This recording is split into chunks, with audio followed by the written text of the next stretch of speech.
మనం నల్గొండ వెళ్దాం. నల్గొండలో మా ప్రతినిధి కిరణ్ మనకి అందుబాటులో ఉన్నారు. ప్రధానంగా చూసుకుంటే కుమారుడు రాజకీయ భవిష్యత్తు సంబంధించి గుత్తా సుఖేందర్ రెడ్డి రాజకీయ సన్యాసం తీసుకుంటారన్న ఒక వార్త ఇప్పుడు చక్కర్లు కొడుతున్న పరిస్థితి. పదవులకు రాజీనామా చేసే యోచనలో గుత్తా సుఖేందర్ రెడ్డి ఉన్నట్లు, అలాగే తమ కుమారుడు గుత్తా అమిత్ను ఎమ్మెల్యేగా పోటీ చేసేందుకు ఆసక్తిగా చూపిస్తున్నట్లు గతంలో కూడా వార్తలు వినిపించాయి. కుమారుడు భవిష్యత్తు కోసం కేసీఆర్ని కూడా కలవటం, ఎందుకంటే ఇప్పుడు ఉన్నటువంటి సీట్లకు సంబంధించి అంటే తర్వాత పరిస్థితులు ఎలా ఉంటాయి, నిన్నప్పుడే నా కుమారుడిని రాజకీయంలో ఒక మంచి స్థాయికి తీసుకెళ్లాలన్న ఆలోచన కూడా కావచ్చు. మొత్తానికి టికెట్ కేటాయించాలని కోసం కేసీఆర్ను కోరినటువంటి పరిస్థితి కనిపిస్తుంది. గతంలో మనం విన్న మరొకసారి ఇది ఇప్పుడు చర్చలోకి వచ్చినటువంటి పరిస్థితి కనిపిస్తుంది. అసలు దీనికి సంబంధించిన పూర్తి అప్డేట్స్ ఏంటి కిరణ్ చెప్పండి.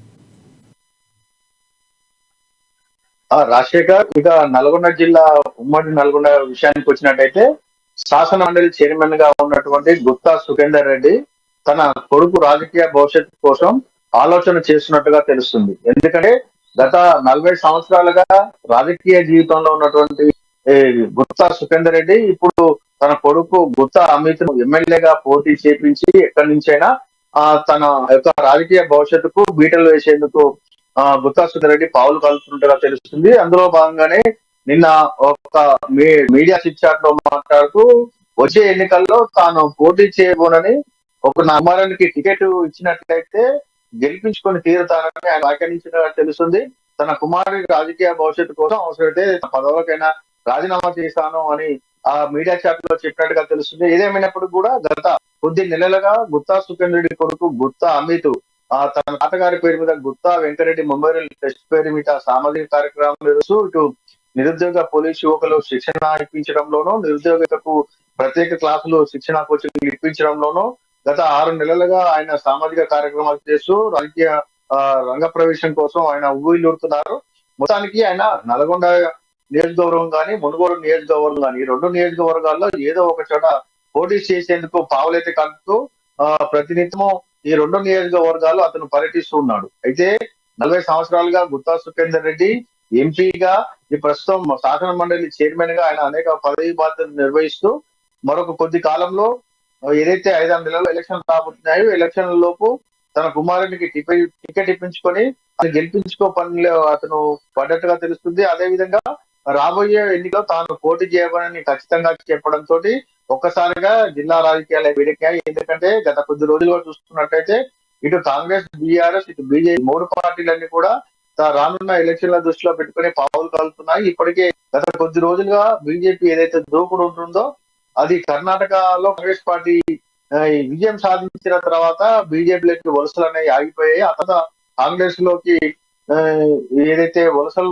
మొదలు పెట్టారో తాజాగా పొంగులేటి శ్రీనివాసరెడ్డితో పాటు జూపల్లి మరికొంతమంది నేతలు, ఉమ్మడి నల్గొండ జిల్లాకు చెందినటువంటి కొమ్మటిరెడ్డి రాజగోపాల్ రెడ్డి కూడా కాంగ్రెస్ లోకి చేరుతాడు, ఈటల రాజేందర్ కూడా కాంగ్రెస్ లోకి చేరుతారన్న ఊహాగానాల నేపథ్యంలో ఈ రోజు ఉమ్మడి నల్గొండ జిల్లాకు చెందినటువంటి ఉత్తమ్ కుమార్ రెడ్డితో పాటు జానారెడ్డి, మెదక్ జిల్లాకు చెందినటువంటి సీనియర్ కాంగ్రెస్ నాయకుడు ఎమ్మెల్యే జగ్గారెడ్డి వీరందరూ కూడా బీఆర్ఎస్ లో పోయేందుకు ముఖ్యమంత్రి కేసీఆర్ ఏదైతే కాంగ్రెస్ పార్టీని దెబ్బతీయాలనే ఉద్దేశంతో ఈ ముగ్గురిని కూడా పార్టీలోకి ఆహ్వానించినట్టు ఒక ఎంపీ ద్వారా వీరికి భేటీలో కూర్చోబెట్టి మాట్లాడినట్టుగా తెలుస్తుంది. మొత్తానికి అది రాజకీయ ప్రకంపనలు సృష్టించిన తర్వాత గుత్తా సుఖేందర్ రెడ్డి కూడా ఈ విధమైన కామెంట్ చేయడం బట్టి తెలంగాణ వ్యాప్తంగా పొలిటికల్ హీట్ ఎక్కిందని చెప్పవచ్చు. అన్ని రాజకీయ పార్టీలన్నీ కూడా గెలిపే లక్ష్యంగా పావులు కలుపుతున్నాయి. ఇటు తమ వారసుల కోసము ఇటు గుత్తా సుఖేందర్ రెడ్డితో పాటు నిజామాబాద్ జిల్లాకు చెందినటువంటి శాసనసభ ఏదైతే ఉన్నారో మన పోచారం శ్రీనివాస్ రెడ్డి తన కుమారులను కూడా అక్కడ పోటీ చేయాలని వీరిద్దరు కూడా ముఖ్యమంత్రి కేసీఆర్ ని కలిసి తమ కుమారులకు ఈసారి అవకాశం కల్పించాలని కూడా కొద్ది రోజుల క్రితం కోరినట్టుగా తెలుస్తుంది. మొత్తానికి వీరు తమ వారసుల కోసం తమ రాజకీయ భవిష్యత్తునైనా వదులుకొని తమ కుమారుల కోసము తమ పదవులను కూడా రాజీనామా చేసి సిద్ధపడుతున్నట్టుగా తెలుస్తుంది. మొత్తానికి ఉమ్మడి నల్గొండ జిల్లా వ్యాప్తంగా కూడా తెలంగాణ వ్యాప్తంగా కూడా ఉమ్మడి నల్గొండ జిల్లా రాజకీయాలు ఒకసారిగా వేడెక్కినట్టు చెప్పవచ్చు. ఒక పక్క సీనియర్ కాంగ్రెస్ నాయకులైన ఉత్తమ్ కుమార్ రెడ్డి, జానారెడ్డి బీఆర్ఎస్ లోకి పోతారంటూ ప్రచారం జరుగుతుండగా గుత్తా సుఖేందర్ తన కుమారుడికి టికెట్ ఇవ్వాలని కోరుతున్నారు. ఈ నేపథ్యంలో నల్గొండ, మునుగోడు కూడా ప్రస్తుతం బీఆర్ఎస్ ఎమ్మెల్యేలుగా ఉన్నటువంటి వారు తన యొక్క గుత్తా సుఖేందర్ రెడ్డి కొడుకు రాను వాళ్ళు స్వీకరిస్తారా, లేకపోతే తీరా ఎలక్షన్ సమయంలో రాజకీయ సమీకరణ నేపథ్యంలో చివరి వరకు వారు పార్టీలో ఉంటారనేది కూడా చర్చ జరుగుతుంది. ఎందుకంటే ఇప్పటికే ఉమ్మడి నల్గొండ జిల్లాలో అందరూ కూడా బీఆర్ఎస్ ఎమ్మెల్యేలుగా పనిచేస్తున్నారు. కొంతమంది పనితీరు బాగలేక ముఖ్యమంత్రి కేసీఆర్ కొంతమందిని తప్పిస్తాడనే ప్రచారం జరిగినప్పటికీ చివరి వరకు కూడా వేచి చూసే ధోరణి అయితే ఇటు బీఆర్ఎస్ పార్టీ కూడా ఉంది. బీఆర్ఎస్ పార్టీ కూడా ఇటు కాంగ్రెస్ నుంచి కావచ్చు, బీజేపీ నుంచి కావచ్చు వచ్చే వారందరినీ కూడా పార్టీలోకి తీసుకునేందుకు వారు కూడా ఆ అవకాశం కోసం ఎదురు చూస్తున్నారు. ఇప్పటికైతే పార్టీలోకి ఆ పొంగులేటి జూపల్లి వెళ్తున్న నేపథ్యంలో ఇటు బీఆర్ఎస్ లోకి కాంగ్రెస్ పార్టీని దెబ్బతీయాలనే ఉద్దేశంతో ఉత్తమ్ కుమార్ రెడ్డి, జానారెడ్డి కూడా అలా వెళ్తున్నారనే చర్చ జరుగుతున్న నేపథ్యంలో ఈ సీనియర్ నాయకులైనటువంటి గుత్తా సుఖేంద్ర, పోచారం శ్రీనివాస్ రెడ్డి కూడా తమ కుమారులకు ఈ దఫా ఎన్నికల్లో రాజకీయ రంగ ప్రవేశం చేపించి వారి భవిష్యత్తు పునాదులు వేయాలని చూస్తున్నారు రాజశేఖర్. ఒకటి అండి, ఇప్పుడున్నటువంటి పరిస్థితుల్లో చూసుకుంటే కేసీఆర్ కూడా ఆచితూచి అడుగులు వేస్తున్నటువంటి సీట్ల కేటాయింపులో ఆయన చాలా వరకు జాగ్రత్తగా, ఎందుకంటే సిట్టింగ్లుగా సీట్లు ఇస్తామని చెప్పినప్పుడు కూడా పూర్తిగా సర్వేలు చేసుకొని ఎలాగైనా హ్యాట్రిక్ కొట్టాలి, సరే బీఆర్ఎస్ పార్టీ అధికారంలోకి రావాలన్నటువంటి ఒక దృఢ నిశ్చయంతో ఉన్నటువంటి కేసీఆర్ ఖచ్చితంగా సీట్ ఇచ్చే అవసరం కనిపిస్తుంది. ఎందుకంటే రాజుకున్నటువంటి పరిస్థితులు, అంటే రాజకీయ పరిస్థితులు చాలా వరకు మారుతున్నాయి. ఈ నేపథ్యంలో ఒకవేళ సుఖేందర్ రెడ్డికి ఉన్నటువంటి చరిష్మాతో ఆయన గెలిచే అవకాశం, కానీ కుమారుడికి అంత చరిష్మా ఉంటుందా లేకపోతే బీఆర్ఎస్ పార్టీ మంత్రం పనిచేస్తుంది, ఇవన్నీ కూడా క్యాల్కులేషన్స్ చేస్తారు కాబట్టి సీటు ఎక్కువ శాతం ఇచ్చే అవకాశం కనిపిస్తుంది అనుకోవచ్చా మనం, లేకపోతే పరిస్థితులు ఎలా ఉండబోతున్నాయి? వీరి రాజకీయ భవిష్యత్తు ఒక రకంగా చెప్పాలంటే వీళ్ళు కేవలం గుత్తా సుఖేంద్రుడు కొడుకు అన్న ఉద్దేశంతో అతను రాజకీయ రంగ ప్రవేశం చేస్తున్నాడు. అతను రాజకీయాల్లోకి వచ్చేందుకు తన తండ్రి పేరును ఉపయోగించడం కొంత మేరకు అది ప్రయోజనం ఉంటుంది, కానీ జనంలోకి వెళ్ళడం, జనంల ఇబ్బందులు, అదేవిధంగా ప్రజల్లో ఉండి వారి కష్టాలను తెలుసుకోవడం, నిత్యం ప్రజలతో ఉండడం, ఇవన్నీ కూడా అక్కడ ఉన్నటువంటి స్థానిక ప్రజలు, నియోజకవర్గ ప్రజలు ఆశీర్వదిస్తేనే అతను ఎమ్మెల్యేగా గెలుపొందే అవకాశం ఉంటుంది. ఇక గుత్తా సుఖేంద్ర రెడ్డి కొడుకు కావచ్చు, మరెవరైనా కొత్తగా రాజకీయంలోకి రావాలన్నా అక్కడ స్థానికంగా ఉండి ఆ స్థానిక ప్రజల కష్ట నష్టాలు తెలుసుకొని వారికి అనుగుణంగా ప్రవర్తించినప్పుడే అతను నాయకుడిగా ప్రజలు ఆశీర్వదిస్తారు.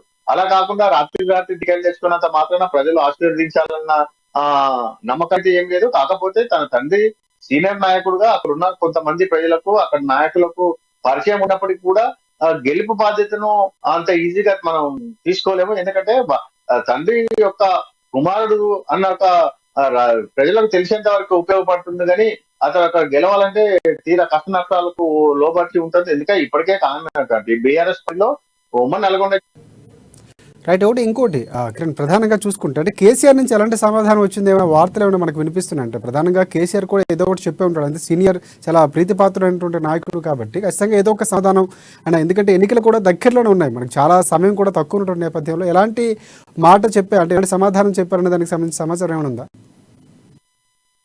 రాజశేఖర్, ఎన్నికల్లో తతంగం చూసినట్లయితే ఏ పార్టీ అయినా కూడా చివరి క్షణం వరకు కూడా ఆచి చూసి అడుగులు వేస్తుంది. ఇప్పటికే 10 సంవత్సరాలు అధికారంలో ఉన్నటువంటి కేసీఆర్ మూడో దఫా కూడా బీఆర్ఎస్ ప్రభుత్వం అధికారంలోకి రావాలని, ముఖ్యమంత్రి కావాలని వారి యొక్క పార్టీ అయితే కృతనిశ్చయంతో ఉంది. ఈ క్షణంలో ఇప్పటి నుండే ఎవరికైతే టికెట్ కేటాయిస్తామో ఉన్నవారిని కాదని కొత్త వారికి ఇచ్చినట్టయితే అది పెద్ద తలనొప్పిగా మారే అవకాశం ఉంటుంది. ఎందుకంటే ఇప్పుడు ఉన్నవారు అధికార పార్టీలో ప్రస్తుత ఎమ్మెల్యేగా ఉన్న వారిని కాదని వేరే వాళ్ళకి టికెట్ ఇచ్చినట్టయితే ఉన్నది కూడా ఎన్నికల్లోపు వేరే మార్గం చూసుకునే అవకాశం ఉంటుంది. కాబట్టి చివరి వరకు కూడా వేచి చూసే ధోరణితో పాటు ఎలక్షన్ల లోపు సర్వేలు నిర్వహించి వారి పార్టీ బలబలాలైతే అక్కడ ఉన్న వ్యక్తి గెలుస్తాడా లేదా అని లెక్కలు తీసివేతలు వేసిన తర్వాతనే ఈ యొక్క వీరి యొక్క పుత్రరత్నాలకు టికెట్ ఇచ్చే అవకాశం ఉంటుంది.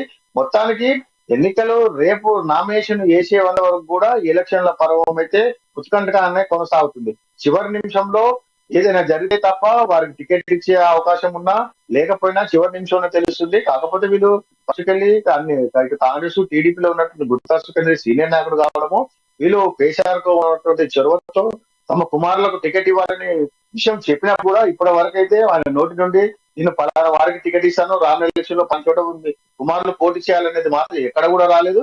కాకపోతే తమ పుత్రులు తమ రాజకీయ భవిష్యత్తు కోసం వీరైతే ముఖ్యమంత్రిని అడిగిన మా వాస్తవం కావచ్చు, కానీ ఇప్పటి వరకు అయితే ఖచ్చితంగా టికెట్ ఇస్తామని అయితే ప్రకటన బీఆర్ఎస్ వర్గాల నుంచి ఇటు ముఖ్యమంత్రి నుంచి కూడా రాలేదు రాజశేఖర్.